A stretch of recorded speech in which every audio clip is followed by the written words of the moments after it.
Hi hello നമസ്കാരം. എല്ലാ പ്രിയപ്പെട്ട ഉദ്യോഗാർത്ഥികൾക്കും എൻട്രി ആപ്പിലേക്ക് സ്വാഗതം. കേറ്ററ്റ് പരീക്ഷയ്ക്ക് ഒരുങ്ങുന്ന നിങ്ങളെ സംബന്ധിച്ച് കേറ്ററ്റ് സോഷ്യൽ സയൻസിന്റെ ഇന്ത്യൻ ജോഗ്രഫിയുമായി ബന്ധപ്പെട്ട് ഭൂപ്രകൃതി വിഭാഗങ്ങൾ, അവിടുത്തെ സാമ്പത്തിക ഭൂമിശാസ്ത്രം എന്നീ ടോപ്പിക്കുകളിൽ നിന്ന് ഇതിനു മുമ്പ് ചോദിച്ചിട്ടുള്ള, അതായത് പ്രീവിയസ് ഇയർ ക്വസ്റ്റ്യൻസ് എല്ലാം കൂടെ കോർത്തിണക്കിക്കൊണ്ട ഒരു റിവിഷൻ ക്ലാസ് ആണിത്.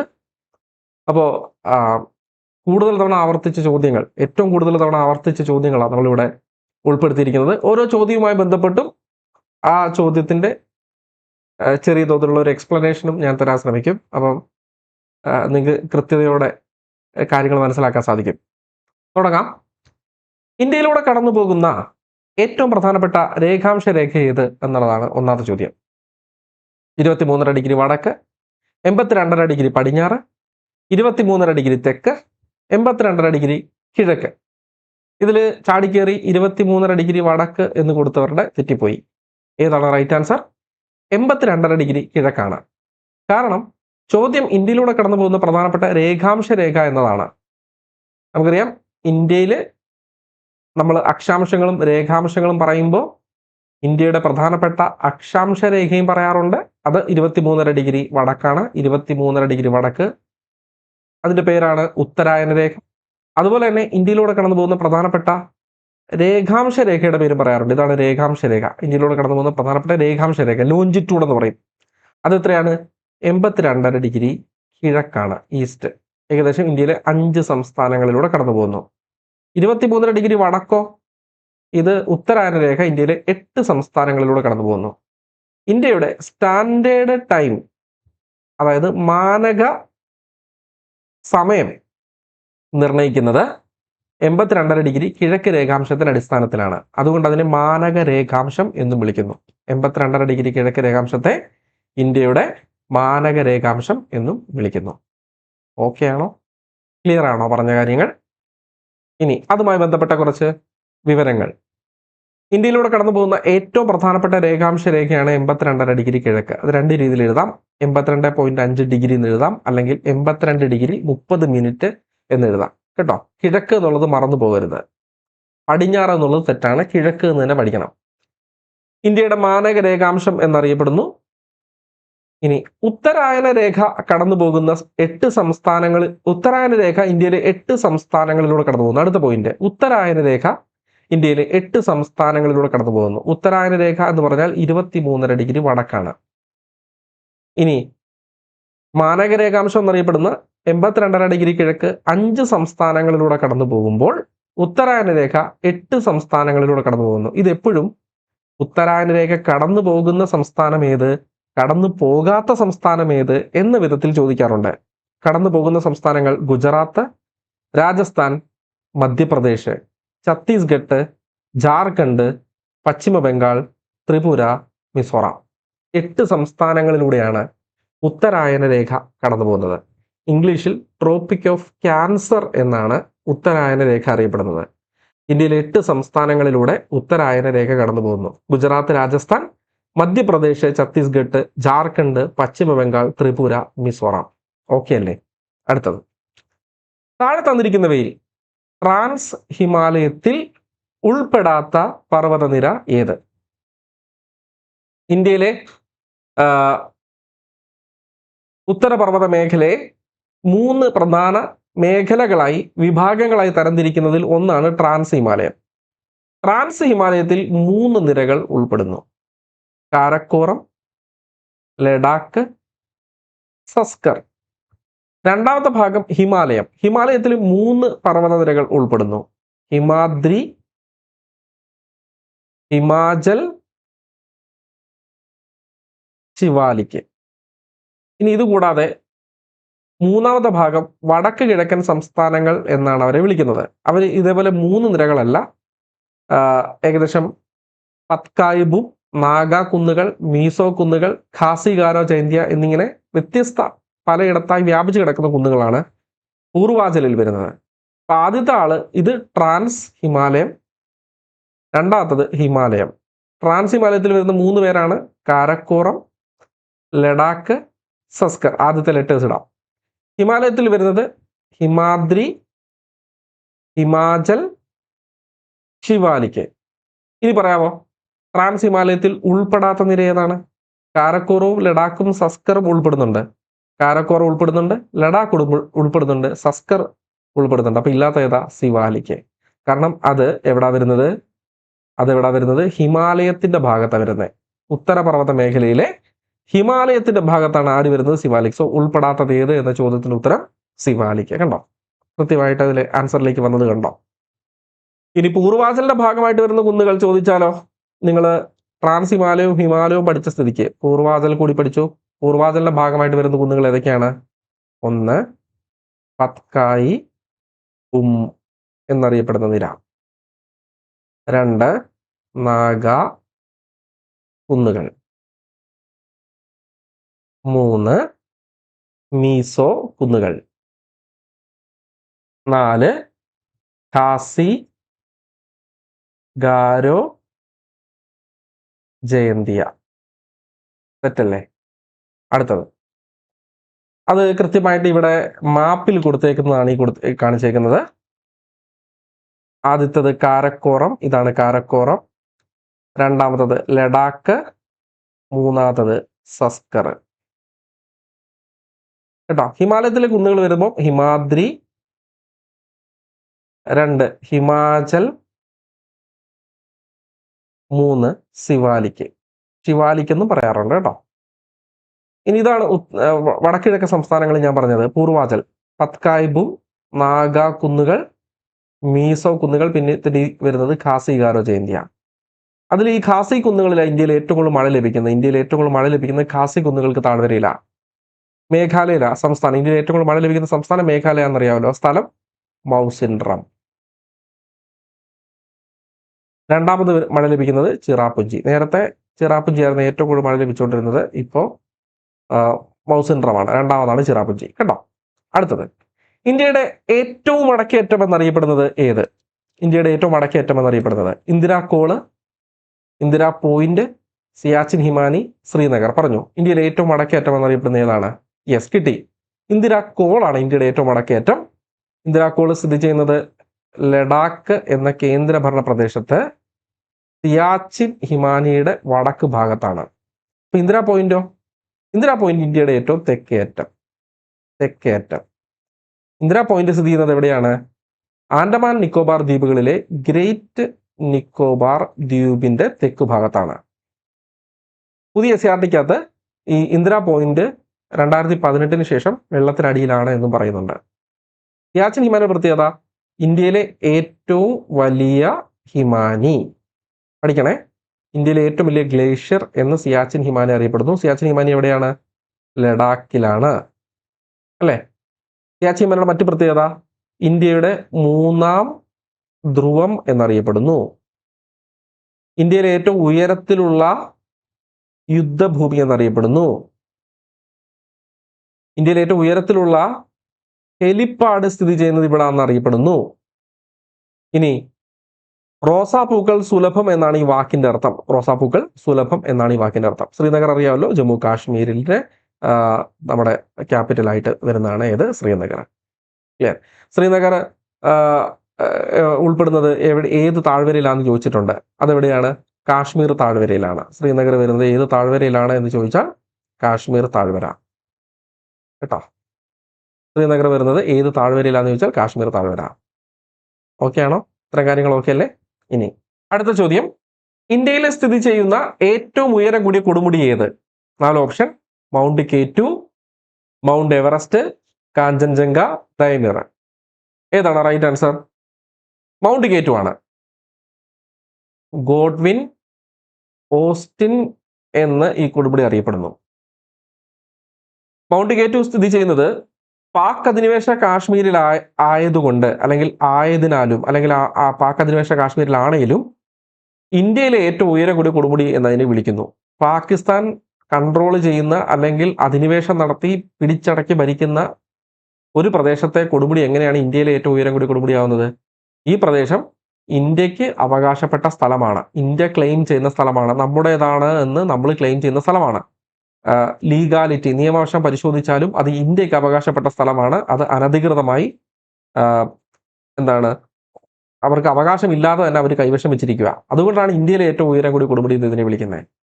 എവറസ്റ്റ് കഴിഞ്ഞാൽ ലോകത്തിലെ രണ്ടാമത്തെ ഉയരം കൂടി കൊടുമുടിയും മൗണ്ട് കേറ്റുവാണ്. ഇനി കാഞ്ചൻജംഗയോ? തർക്കരഹിത ഇന്ത്യയിലെ ഏറ്റവും ഉയരം കൂടിയ കൊടുമുടി എന്ന് ചോദിക്കുമ്പോൾ കാഞ്ചൻജംഗയാണ്. തർക്കരഹിത ഇന്ത്യയിലെ ഏറ്റവും ഉയരം കൂടിയ കൊടുമുടി, അല്ലെങ്കിൽ ഇന്ത്യയിലെ രണ്ടാമത്തെ ഉയരം കൂടിയ കൊടുമുടി എന്ന് ചോദിക്കുമ്പോഴും കാഞ്ചൻജംഗ പറയണം. ലോകത്തിലെ മൂന്നാമത്തെ ഉയരം കൂടിയ കൊടുമുടിയും കാഞ്ചൻജംഗയാണ്. കാഞ്ചൻജംഗ സ്ഥിതി ചെയ്യുന്നത് ഇന്ത്യൻ സംസ്ഥാനമായ സിക്കിമിലും നമ്മുടെ അയൽ രാജ്യമായ നേപ്പാളിലുമായിട്ടാണ്. അടുത്തത് മൗണ്ട് എവറസ്റ്റ്.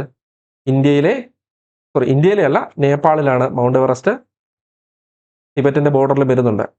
ലോകത്തിലെ ഒന്നാമത്തെ ഏറ്റവും ഉയരം കൂടിയ കൊടുമുടിയാണ്. എവറസ്റ്റുമായി ബന്ധപ്പെട്ട 2-3 കാര്യങ്ങൾ പഠിക്കാം. മൗണ്ട് എവറസ്റ്റിന്റെ ഉയരം 8848.86 മീറ്ററാണ്. സ്ഥിതി ചെയ്യുന്ന രാജ്യം നേപ്പാളാണ്. മൗണ്ട് എവറസ്റ്റ് നേപ്പാളിൽ സാഗർ മാത എന്നറിയപ്പെടുമ്പോൾ ടിബറ്റിൽ അത് ചോമോ ലെങ്മ എന്നറിയപ്പെടുന്നു. മൗണ്ട് എവറസ്റ്റ് ആദ്യമായിട്ട് കീഴടക്കിയ പർവ്വതാരോഹകർ എഡ്മണ്ട് ഹിലറിയും ടെൻസിംഗ് നോർഗയുമാണ്. വർഷം 1953 മെയ് 29. Okay, next. ഡാർജിലിംഗ് എന്ന സുഖവാസ കേന്ദ്രം സ്ഥിതി ചെയ്യുന്നത് ഹിമാലയത്തിലെ ഏത് പർവ്വത നിരയിലാണ്? ഡാർജിലിംഗ് ഹിമാലയത്തിന്റെ റാണി എന്ന് വിശേഷിപ്പിക്കുന്ന പശ്ചിമ ബംഗാളിൽ സ്ഥിതി ചെയ്യുന്ന ഒരു സുഖവാസ കേന്ദ്രമാണ്. ഇത് ഏത് പർവ്വത നിരയിലാണ് എന്നാണ് ചോദ്യം. ഭൂരിഭാഗം വരുന്ന സുഖവാസ കേന്ദ്രങ്ങളും സ്ഥിതി ചെയ്യുന്ന പർവ്വത നിര ഏത് എന്ന് നിങ്ങൾ കണ്ടെത്തിയാൽ മതി. കിട്ടിക്കാണുമെന്ന് വിചാരിക്കുന്നു. ഹിമാചൽ നിര. ഹിമാലയത്തിലെ രണ്ടാമത്തെ നിരയാണ് ഹിമാചൽ നിര. ലെസർ ഹിമാലയ എന്ന് ഹിമാചൽ നിര അറിയപ്പെടുന്നു. 3500 മീറ്റർ മുതൽ 4500 മീറ്റർ വരെ ഇതിന്റെ ഉയരമായി പരിഗണിക്കുന്നു. ഓക്കെ ആണോ? 3500 മീറ്റർ മുതൽ 4500 മീറ്റർ വരെ ഇതിന്റെ ഉയരമായി പരിഗണിക്കുന്നു.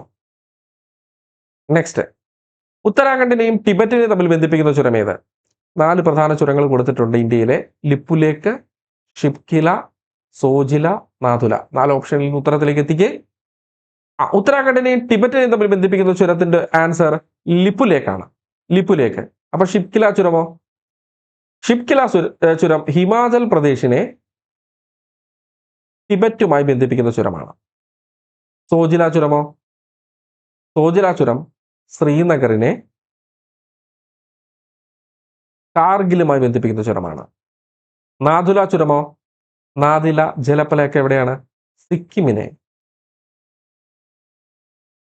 ടിബറ്റുമായി ബന്ധിപ്പിക്കുന്ന ചുരമാണ്. Okay, next. പ്രധാന ചുരങ്ങൾ 4 ഇവിടെ കൊടുത്തിട്ടുണ്ട്. അത് തന്നെയാണ് ഞാനിപ്പോൾ നിങ്ങൾക്ക് പറഞ്ഞു തന്നത്. അടുത്ത ചോദ്യം, ഇന്ത്യൻ സമ്പദ് വ്യവസ്ഥയുടെ നട്ടെല്ല് എന്നറിയപ്പെടുന്ന ഭൂവിഭാഗം. 4 ഓപ്ഷൻ ഉണ്ട്. ഉത്തരപർവ്വത മേഖല, ഉത്തര മഹാസമതലം, ഉപദ്വീപ് പീഠഭൂമി, തീരദേശം. ഏതാണ് റൈറ്റ് ആൻസർ? റൈറ്റ് ആൻസർ ഉത്തര മഹാസമതലമാണ്.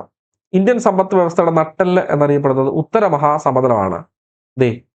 ഇന്ത്യയുടെ ധാന്യപ്പുര, ഇന്ത്യയിലെ ഏറ്റവും വലിയ കാർഷിക ഭൂമി എന്നിങ്ങനെ ഇത് അറിയപ്പെടുന്നു.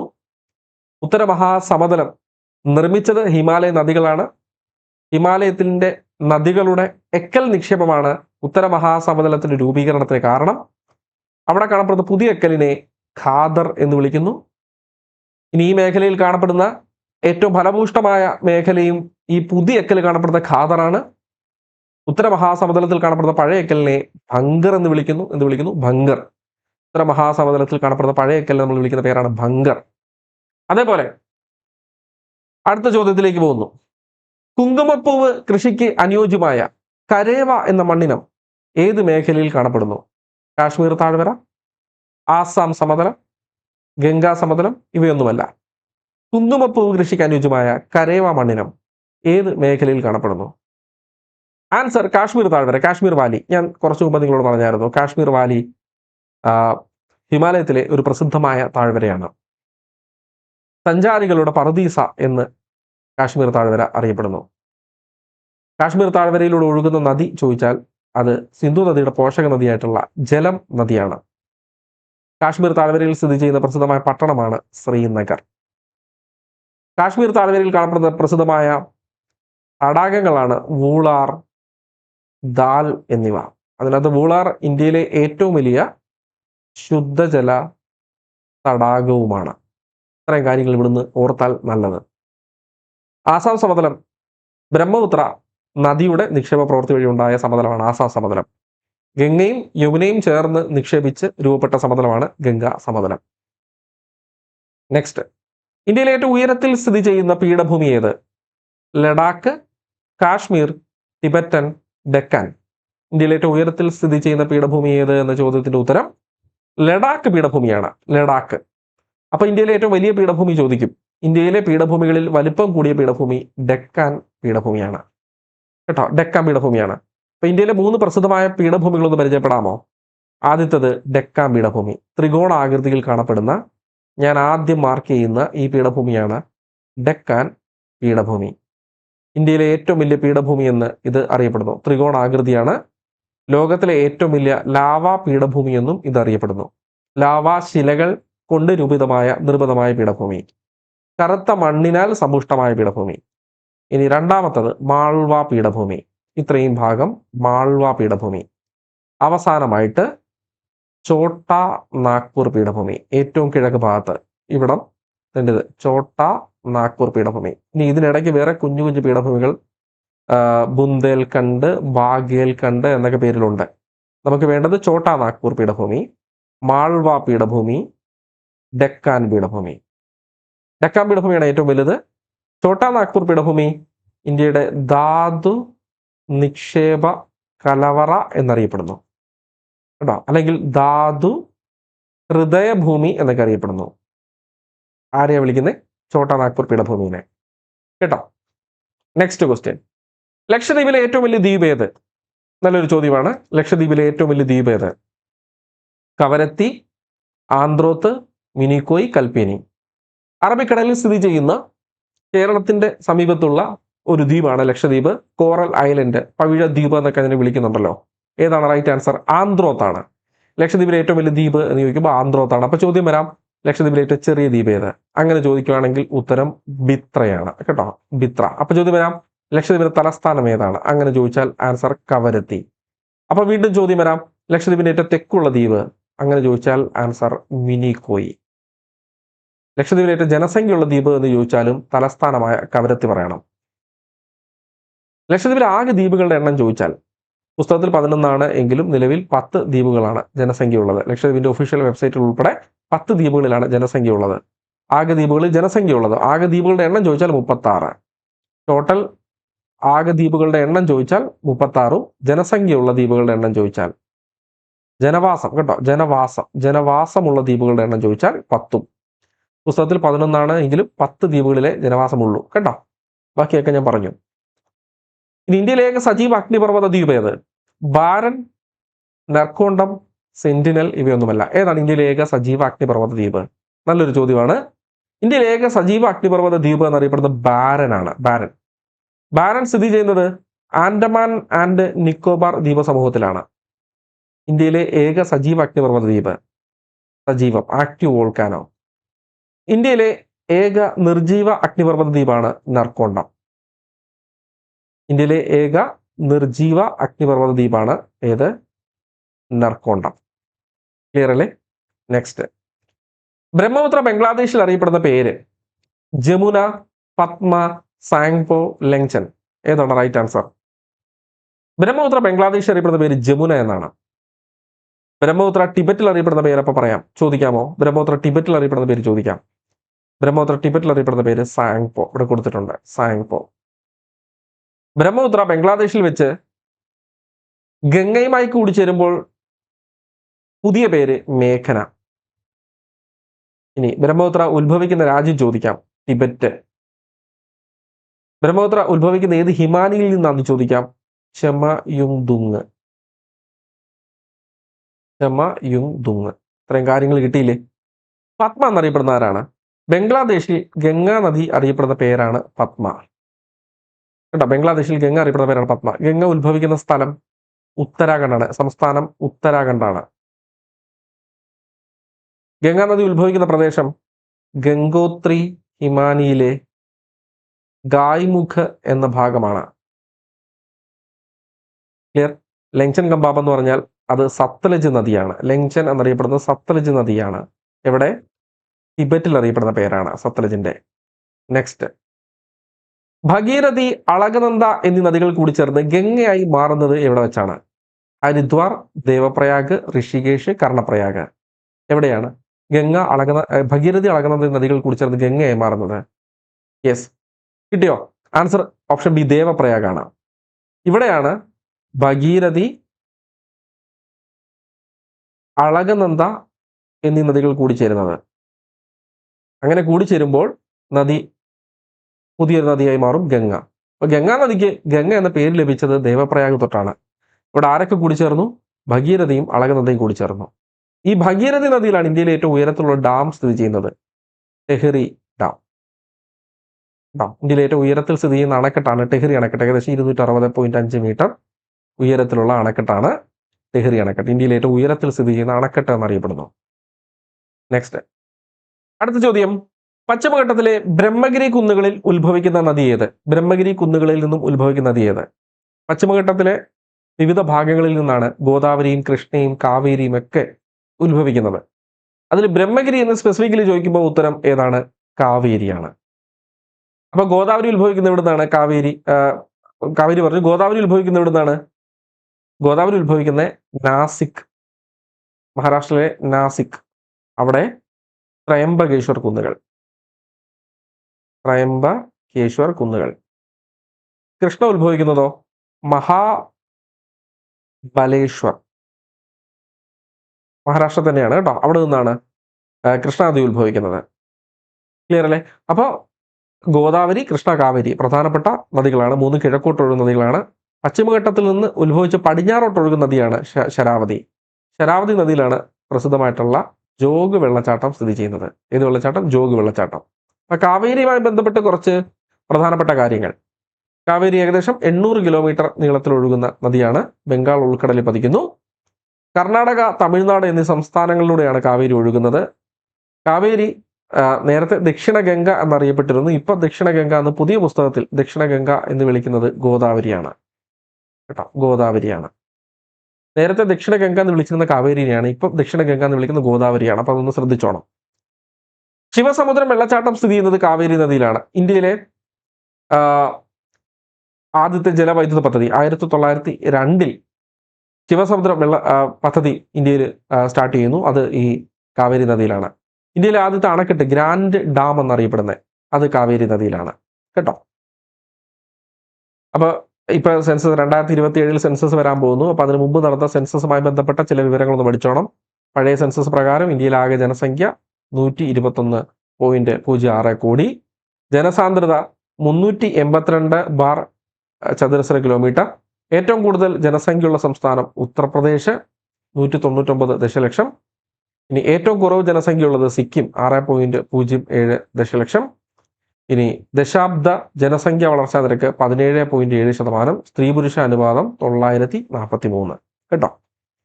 ഇനി വരണ്ട ഉഷ്ണക്കാറ്റായ ലൂ അനുഭവപ്പെടുന്ന ഏത് ഋതുവിലാണ്? ശൈത്യകാലം, വടക്ക് കിഴക്കൻ മൺസൂൺ കാലം, തെക്ക് പടിഞ്ഞാറൻ മൺസൂൺ കാലം, ഉഷ്ണകാലം. എല്ലാവർക്കും അറിയായിരിക്കും അല്ലേ? യെസ്, റൈറ്റ് ആൻസർ ഉഷ്ണകാലമാണ്. ലൂ എവിടെ നിന്ന് എങ്ങോട്ട് വീശുന്ന കാറ്റാണ്? രാജസ്ഥാനിലെ താർ മരുഭൂമിയിൽ നിന്ന് വടക്ക് സമതലങ്ങളിലേക്ക് അല്ലെങ്കിൽ ഗംഗ യമുന സമതലങ്ങളിലേക്ക് വീശുന്ന കാറ്റാണ് ലൂ. ലൂ ഒരു വരണ്ട കാറ്റാണ്. ഉഷ്ണം, താപം കൂട്ടുന്ന കാറ്റാണ്, അല്ലെങ്കിൽ ഹീറ്റ് വേവുകൾക്ക് കാരണമാകുന്ന കാറ്റാണ്. ഇന്ത്യയിലെ ഏറ്റവും ചൂട് കൂട്ടുന്ന വരണ്ട കാറ്റ് എന്ന് ലൂ അറിയപ്പെടുന്നു. അതെ, ഉഷ്ണകാലത്ത് ദക്ഷിണേന്ത്യയിൽ വീശുന്ന പ്രാദേശിക വാദമാണ് മാംഗോ ഷവേഴ്സ്. അപ്പോൾ ഉത്തരേന്ത്യയിലെ പറഞ്ഞപ്പോൾ ഇനി ദക്ഷിണേന്ത്യയിലെ കൂടെ പറയാം മാംഗോ ഷവേഴ്സ്. ലൂവിനെ പറ്റി പറയുന്നുണ്ട്. ഉഷ്ണകാലത്ത് രാജസ്ഥാൻ മരുഭൂമിയിൽ നിന്ന് വീശുന്ന കാറ്റാണ്. എങ്ങോട്ട്? ഉത്തരേന്ത്യൻ സമതലങ്ങളിലേക്ക്.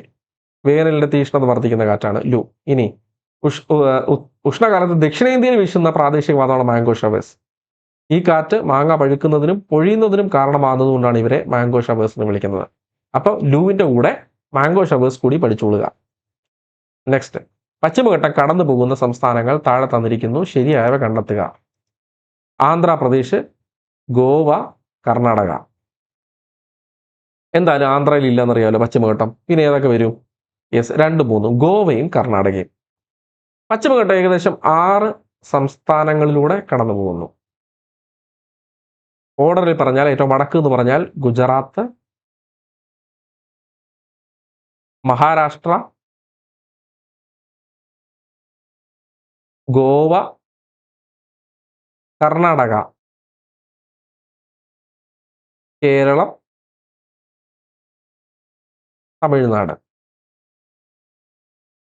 ഏകദേശം 1600 കിലോമീറ്റർ നീളത്തിൽ ഗുജറാത്തിൽ നിന്ന് തമിഴ്നാട് വരെ വ്യാപിച്ചു കിടക്കുന്ന മലനിരകളാണ് ഏത്?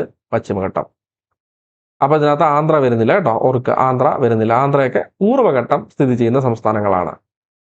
ഒഡീഷയും ആന്ധ്രാപ്രദേശും തമിഴ്നാടും ഒക്കെ പൂർവ്വഘട്ടം സ്ഥിതി ചെയ്യുന്ന സംസ്ഥാനങ്ങളാണ്. പശ്ചിമഘട്ടം പൂർവ്വഘട്ടം കൂടിച്ചേരുന്നത് രണ്ടിടത്തും ഉള്ളത് തമിഴ്നാടാണ്. പശ്ചിമഘട്ടം പൂർവ്വഘട്ടം കൂടിച്ചേരുന്നത് തമിഴ്നാട്ടിലെ നീലഗിരി കുന്നുകളിലാണ്. നീലഗിരി കുന്നുകളിലെ ഏറ്റവും ഉയരം കൂടി കൊടുമുടി ചോദിച്ചിട്ടുണ്ട്, ദോഡബെട്ട. നീലഗിരി കുന്നുകളിലെ പ്രധാന സുഖവാസ കേന്ദ്രം ചോദിച്ചിട്ടുണ്ട്, കുന്നുകളുടെ രാജ്ഞി എന്നറിയപ്പെടുന്നത് ഊട്ടി. കേട്ടോ, മറക്കരുത് ഇത്രയും കാര്യങ്ങൾ. അടുത്ത ചോദ്യം, അറബിക്ക, റോബസ്റ്റ, ലിബറിക്ക എന്നിവ ഏത് വിളയുടെ ഇനങ്ങളാണ്? തേയില, ഏത്തപ്പഴം, കാപ്പി, റബ്ബർ. ഏതാണ് റൈറ്റ് ആൻസർ? കാപ്പിയാണ്. കാപ്പി ഇന്ത്യയിൽ ആദ്യമായിട്ട് കൃഷി ചെയ്തത് ബാബ ബുധൻ കുന്നുകളിലാണ്, കർണാടകയിലെ. കാപ്പി കൃഷിയിൽ മുമ്പിൽ നിൽക്കുന്ന ഇന്ത്യൻ സംസ്ഥാനവും കർണാടകയാണ്. ഇന്ത്യയിൽ ഏറ്റവും കൂടുതൽ കൃഷി ചെയ്യുന്നത് അറബിക്കയാണ്. ഏറ്റവും മുന്തിയ ഇനമായിട്ടുള്ള അറബിക്കയാണ്. ഇത്തരം കാര്യങ്ങൾ കിട്ടിയില്ലേ? തേയില ഏറ്റവും കൂടുതൽ കൃഷി ചെയ്യുന്ന ഇന്ത്യൻ സംസ്ഥാനം ആസാമാണ്. തേയില ഏറ്റവും കൂടുതൽ കൃഷി ചെയ്യുന്ന ഇന്ത്യൻ സംസ്ഥാനം ചോദിച്ചാൽ അത് ആസാമാണ്. റബ്ബർ ഏറ്റവും കൂടുതൽ കൃഷി ചെയ്യുന്ന ഇന്ത്യൻ സംസ്ഥാനം കേരളമാണ്. കേട്ടോ, നെക്സ്റ്റ്, മണികരൻ താപോർജ കേന്ദ്രം സ്ഥിതി ചെയ്യുന്ന ഇന്ത്യൻ സംസ്ഥാനം. മണികരൻ താപോർജ കേന്ദ്രം സ്ഥിതി ചെയ്യുന്ന ഇന്ത്യൻ സംസ്ഥാനം ആന്ധ്രാപ്രദേശ്, ഹിമാചൽ പ്രദേശ്, കർണാടക, ഉത്തരാഖണ്ഡ്. ഭൂമിക്ക് അടിയിലുള്ള ചൂട്, അതിൽ നിന്ന് ഊർജം ഉൽപ്പാദിപ്പിക്കുന്ന കേന്ദ്രങ്ങളെയാണ് താപോർജ കേന്ദ്രങ്ങൾ എന്ന് വിളിക്കുന്നത്. മണികരൻ താപോർജ കേന്ദ്രം പരീക്ഷണാടിസ്ഥാനത്തിൽ ഇന്ത്യയിൽ ആരംഭിച്ച ആദ്യത്തെ താപോർജ കേന്ദ്രമാണ്. എവിടെ സ്ഥിതി ചെയ്യുന്നു? മണികരൻ താപോർജ കേന്ദ്രം സ്ഥിതി ചെയ്യുന്നത് ഹിമാചൽ പ്രദേശിലാണ്. എവിടെ സ്ഥിതി ചെയ്യുന്നത്? ഹിമാചൽ പ്രദേശിലാണ്. നെക്സ്റ്റ്, പുനഃസ്ഥാപിക്കാൻ കഴിയുന്ന ഊർജ സ്രോതസ്സുകളിൽ നിന്നുള്ള ഊർജത്തെയാണ് നമ്മൾ ഹരിതോർജം അല്ലെങ്കിൽ ഗ്രീൻ എനർജി എന്ന് വിളിക്കുന്നത്. പുനഃസ്ഥാപിക്കാൻ കഴിയാത്തവര് ബ്രൗൺ എനർജി എന്ന് വിളിക്കുന്നു.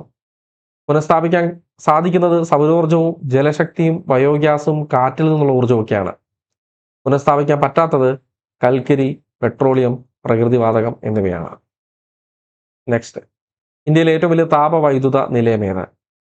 താൽച്ചർ, വിന്ധ്യാചൽ, രാമകുണ്ടം, റിഹാന്ത്. ഏതാണ് ഇന്ത്യയിലെ ഏറ്റവും വലിയ താപവൈദ്യുത നിലയം? ആൻസർ വിന്ധ്യാചൽ ആണ്. ഇന്ത്യയിലെ ഏറ്റവും വലിയ വൈദ്യുത നിലയം വിന്ധ്യാചലാണ്. പ്രധാനപ്പെട്ട താപവൈദ്യുത നിലയങ്ങൾ നോക്കാം. വിന്ധ്യാചൽ മധ്യപ്രദേശ്, മുന്ദ്ര ഗുജറാത്ത്, താൽച്ചർ ഒഡീഷ, ദാദ്രി ഉത്തർപ്രദേശ്, രാമകുണ്ടം തെലങ്കാന, കോർബ സിപ്പാറ്റ് തുടങ്ങിയവ ഛത്തീസ്ഗഡ്, റിഹാന്ത് ഉത്തർപ്രദേശ്, ഫറാക്ക കോള്. ഇവിടെ എല്ലാം ഉപയോഗിക്കുന്ന ഇന്ധനം കോളാണ്, കൽക്കരിയാണ് കേട്ടോ, കൽക്കരി. നെക്സ്റ്റ്, ജർമ്മൻ സാങ്കേതിക വിദ്യയുടെ സഹായത്തോടെ ഇന്ത്യയിൽ നിർമ്മിച്ച ഉരുക്ക് നിർമ്മാണശാല. റൂർക്കേല, ദുർഗാപൂർ, ടിസ്കോ, ഭിലായ്. ഏതാണ് ജർമ്മൻ സാങ്കേതിക വിദ്യയുടെ സഹായത്തോടെ നിർമ്മിച്ച ഉരുക്ക് നിർമ്മാണശാല? കിട്ടിയോ? യെസ്, റൂർക്കേലയാണ്. ദുർഗാപൂര് ബ്രിട്ടന്റെ സാങ്കേതിക സഹായം ലഭിക്കുകയും തുടർന്ന് നിർമ്മിക്കുകയും ചെയ്ത ഉരുക്ക് നിർമ്മാണശാലയാണ്. ടിസ്കോ ഇന്ത്യയിലെ ആദ്യത്തെ അല്ലെങ്കിൽ ഇന്ത്യയിലെ ഏറ്റവും വലിയ സ്വകാര്യ സ്റ്റീൽ പ്ലാന്റ് ആണ്. ഇന്ത്യയിലെ ആദ്യത്തെ ആധുനിക സ്റ്റീൽ പ്ലാന്റ് ആണ്. ഭിലായ് റഷ്യയുടെ സാങ്കേതിക സഹായത്തോടെ ഇന്ത്യയിൽ നിർമ്മിച്ച സ്റ്റീൽ പ്ലാന്റ് ആണ് ഭിലായ്. ഭിലായ് സ്ഥിതി ചെയ്യുന്ന ഛത്തീസ്ഗഡിലെ ദുർഗ് എന്ന സ്ഥലത്താണ്. ദുർഗാപൂർ സ്ഥിതി ചെയ്യുന്ന വെസ്റ്റ് ബംഗാളിലെ പശ്ചിമ ബംഗാളിലെ ദുർഗാപൂർ എന്ന സ്ഥലത്ത്. ഇത് നോക്കാം. ടിസ്കോ ഇന്ത്യയിലെ ഏറ്റവും വലിയ സ്വകാര്യ മേഖല ഇരുമ്പുരുക്ക് വ്യവസായശാല ജംഷഡ്പൂരാണ്, ജാർഖണ്ഡിലെ. ഇനി ഇസ്കോ 1918 സ്ഥാപിച്ചതാണ്. പൊതുമേഖലയിലെ ആദ്യത്തെ ഇരുമ്പുരുക്ക് വ്യവസായശാലയാണ്. അടുത്ത സ്ഥിതി ചെയ്യുന്നത് പശ്ചിമ ബംഗാളിലാണ്, 3 ഇടങ്ങളിലായിട്ട് 3 പ്ലാന്റ്. അടുത്ത വിശ്വേശ്വരയ്യ കർണാടകയിലെ ഭദ്രാവതിയിലുള്ള ഒരു സ്റ്റീൽ പ്ലാന്റ് ആണ്. ദക്ഷിണേന്ത്യയിലെ ആദ്യത്തെ ഇരുമ്പുരുക്ക് വ്യവസായശാലയാണ്. അടുത്ത ഭിലായ് ഛത്തീസ്ഗഡിലെ ദുർഗിലാണ്, റഷ്യയുടെ സഹായത്തോടെ സ്ഥാപിച്ചതാണ്. റൂർക്കേല ഒഡീഷയിലെ സുന്ദർഗഡ് എന്ന സ്ഥലത്താണ് ജർമ്മനിയുടെ സഹായത്തോടെ സ്ഥാപിച്ചതാണ്. ദുർഗാപൂര് പശ്ചിമ ബംഗാളിലെ ദുർഗാപൂർ എന്ന സ്ഥലത്താണ് UK ബ്രിട്ടന്റെ സഹായത്തോടെ സ്ഥാപിച്ചതാണ്. ബൊക്കാറോ ജാർഖണ്ഡിലാണ് 1964 റഷ്യയുടെ സാങ്കേതിക സഹായത്തോടെ ആരംഭിച്ചതാണ്. അടുത്തത് ഇന്ത്യയിലെ ആദ്യത്തെ ദേശീയ ജലപാത, നല്ലൊരു ചോദ്യമാണ്. അലഹബാദ് ഹാൽഡിയ, സാദിയ ദൂബ്രി, കൊല്ലം കോട്ടപ്പുറം അല്ലെങ്കിൽ കൊല്ലം കോഴിക്കോട്, കാക്കിനട പുതുച്ചേരി, ഏതാണ് ഇന്ത്യയിലെ ആദ്യത്തെ ദേശീയ ജലപാത? ഇന്ത്യയിലെ ആദ്യത്തെ ദേശീയ ജലപാത അലഹബാദ് ഹാൽഡിയാണ്. ദേശീയ ജലപാത 1 ഗംഗാ നദിയിൽ സ്ഥിതി ചെയ്യുന്നു. ഇന്ത്യയിലെ രണ്ടാമത്തെ ദേശീയപാത അല്ലെങ്കിൽ ദേശീയപാത 2 എന്നറിയപ്പെടുന്നത് ബ്രഹ്മപുത്ര നദിയിലാണ്. NW2 ദേശീയപാത 2 സാദിയ ദൂബ്രി ബ്രഹ്മപുത്ര നദിയിലാണ്. ഇനി കൊല്ലം കോട്ടപ്പുറം ദേശീയപാത 3 എന്നറിയപ്പെടുന്നു. കേരളത്തിലെ കായലുകളിലും കനാലുകളിലുമായിട്ട് സ്ഥിതി ചെയ്യുന്നു. ദേശീയ ജലപാത 4 കാക്കിനട പുതുച്ചേരി ഗോദാവരി കൃഷ്ണ നദികളിലും കനാലുകളിലുമായിട്ട് ബന്ധിപ്പിക്കുന്നു. നെക്സ്റ്റ് ജലപാതകളെ പറ്റി പഠിച്ച സ്ഥിതിക്ക് റെയിൽവേയെ പറ്റി കൂടെ പഠിക്കാം. ഇന്ത്യയിലെ ആദ്യത്തെ റെയിൽവേ പാത 1853 ഏപ്രിൽ 16 ബോംബെ മുതൽ താനെ വരെ ബന്ധിപ്പിച്ചുകൊണ്ട് ഇന്ത്യയിൽ നിലവിൽ വന്നു 34 കിലോമീറ്റർ. കേരളത്തിലെ ആദ്യത്തെ റെയിൽവേ പാത ബേപ്പൂർ മുതൽ തിരൂർ വരെ 1861 മാർച്ച് 12 ബേപ്പൂർ മുതൽ തിരൂർ വരെ ബന്ധിപ്പിച്ചുകൊണ്ട് കേരളത്തിൽ നിലവിൽ വന്നു 30.5 കിലോമീറ്റർ. തെക്കേ ഇന്ത്യയിലെ ആദ്യത്തെ റെയിൽവേ ലൈൻ 1856 ജൂലൈ 1 തമിഴ്നാട്ടിലെ വ്യാസാർപാടി മുതൽ വലാജ റോഡ് വരെ ബന്ധിപ്പിച്ചുകൊണ്ട് വന്നു 101.3 കിലോമീറ്റർ. റെയിൽവേ ദേശസാൽക്കരിക്കപ്പെട്ട വർഷം 1951. ഇത്രയുമാണ് ഏറ്റവും പ്രധാനപ്പെട്ട ചോദ്യം, കൂടുതൽ തവണ ആവർത്തിച്ച ചോദ്യം. ഞാൻ ഒരു 25 ചോദ്യങ്ങളെ പഠിപ്പിച്ചു ഉള്ളൂ എങ്കിലും അതുമായി ബന്ധപ്പെട്ട ഒരു 10 ചോദ്യം കൂടെ, ഓരോന്നുമായി ബന്ധപ്പെട്ട ഒരു 10 അഡീഷണൽ ഫാക്റ്റും കൂടെ 200 ചോദ്യങ്ങൾക്കടുത്ത് നമ്മൾ പഠിച്ചു എന്നതിൻ്റെ അർത്ഥം. ഇപ്പം പറഞ്ഞ കാര്യങ്ങൾ കുറച്ച് വേഗത്തിലാണ് പറഞ്ഞു പോയതെങ്കിലും മനസ്സിലാക്കിയിട്ടുണ്ട് എന്ന് ഞാൻ വിചാരിക്കുന്നു. ക്ലിയർ ആയെന്ന് ഞാൻ വിചാരിക്കുന്നു. നന്നായിട്ട് പരീക്ഷയ്ക്ക് ഒരുങ്ങുക. ഏറ്റവും ആദ്യം എഴുതുന്ന അല്ലെങ്കിൽ നമ്മൾ ആദ്യമായി ഒരു എക്സാമിലേക്ക് നമ്മൾ സമീപിക്കുമ്പോൾ ഏറ്റവും പെട്ടെന്ന് തന്നെ അത് പാസ്സായി അടുത്ത ഘട്ടത്തിലേക്ക് പോകാൻ നമ്മൾ ശ്രമിക്കേണ്ടത്. അപ്പോൾ ഫസ്റ്റ് അറ്റംപ്റ്റിൽ തന്നെ കേറ്ററ്റ് ലഭിക്കാൻ അല്ലെങ്കിൽ എഴുതാൻ പോകുന്ന പരീക്ഷയിൽ തന്നെ എല്ലാവർക്കും കേറ്ററ്റ് ലഭിക്കട്ടെ എന്ന് ആശംസിക്കുന്നു. നെക്സ്റ്റ് ക്ലാസ്സിൽ കാണാം, അല്ലെങ്കിൽ മറ്റൊരു വീഡിയോയിൽ നമുക്ക് മറ്റൊരു റിവിഷനൊക്കെ ആയിട്ട് കാണാം. Thank you.